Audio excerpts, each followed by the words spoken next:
नमस्ते दोस्तों। The soul story channel पे आपका स्वागत है। स्टोरी में आगे बढ़ने से पहले प्लीज चैनल को सब्सक्राइब करें और ये स्टोरी अच्छी लगे तो इस वीडियो को लाइक करना मत भूलिए।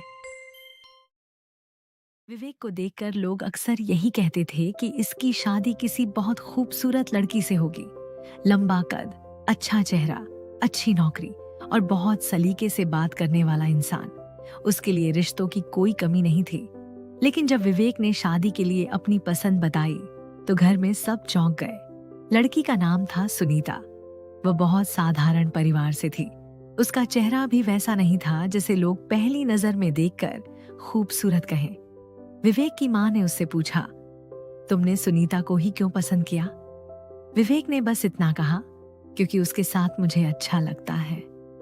मां ने फिर पूछा, लेकिन बेटा, तुम दोनों की जोड़ी। विवेक मुस्कुरा दिया, मां, शादी लोगों को दिखाने के लिए नहीं करनी है। कुछ महीनों बाद दोनों की शादी हो गई। शादी के बाद भी लोगों की बातें बंद नहीं हुई। कुछ रिश्तेदार कहते, लड़का तो इतना सुंदर है। कुछ कहते, पता नहीं इसमें ऐसा क्या देखा। सुनीता ये बातें सुनती थी। विवेक भी सुनता था, लेकिन उसने कभी उन बातों को महत्व नहीं दिया। उनकी जिंदगी बहुत साधारण थी। सुबह विवेक ऑफिस जाता, सुनीता घर संभालती। शाम को दोनों साथ बैठकर चाय पीते। कभी बाजार चले जाते, कभी बिना किसी वजह के छत पर बैठकर बातें करते। धीरे धीरे उनके 2 बच्चे हुए। वक्त गुजरता गया। एक दिन विवेक के कुछ पुराने दोस्त घर आए। बातों बातों में एक दोस्त ने मजाक करते हुए कहा, यार, आज भी एक बात समझ नहीं आती। विवेक ने पूछा, क्या? वह हंसकर बोला, तूने शादी के लिए सुनीता को ही क्यों चुना? कमरे में कुछ पल के लिए खामोशी हो गई। सुनीता रसोई से उनकी बातें सुन रही थी। विवेक ने दोस्त की तरफ देखा, फिर मुस्कुराकर कहा, जब मैं सुनीता से मिला था उस समय मेरी जिंदगी में बहुत लोग थे। कुछ लोग मेरे चेहरे की तारीफ करते थे, कुछ मेरी नौकरी की, कुछ मेरे पैसे की। लेकिन सुनीता ने इनमें से किसी चीज में दिलचस्पी नहीं दिखाई। दोस्त चुप होकर सुनने लगा। विवेक ने कहा, मैं उसके साथ बैठता था तो मुझे ये सोचने की जरूरत नहीं पड़ती थी कि मैं कैसा दिख रहा हूं। मैं उससे अपनी परेशानियां कह सकता था, अपनी गलतियां भी। और वो मुझे अच्छा दिखाने की कोशिश नहीं करती थी। वो मुझे समझने की कोशिश करती थी। मैंने शादी इसलिए नहीं की कि लोग मेरी पत्नी को देखकर कहें कि कितनी खूबसूरत है। मैं चाहता था कि जब मैं दिन भर की थकान के बाद घर लौटूं तो मुझे लगे कि मैं अपने घर आ गया हूं। दोस्त ने धीरे से पूछा, और तुम्हें ये सब सुनीता में मिला? विवेक मुस्कुराया। हर दिन रसोई में खड़ी सुनीता की आंखें भर आईं, लेकिन बात अब भी खत्म नहीं हुई थी।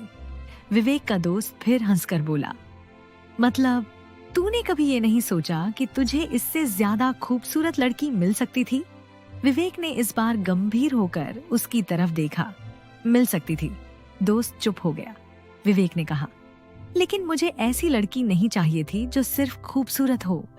मुझे ऐसी पत्नी चाहिए थी जिसके साथ मैं खुद को अच्छा इंसान महसूस करूं। कमरे में फिर खामोशी छा गई। उस रात बच्चे सो चुके थे। सुनीता और विवेक बालकनी में बैठे थे। सुनीता ने धीरे से पूछा, तुम्हें पता है, आज तुम्हारी बात मैंने सुन ली थी।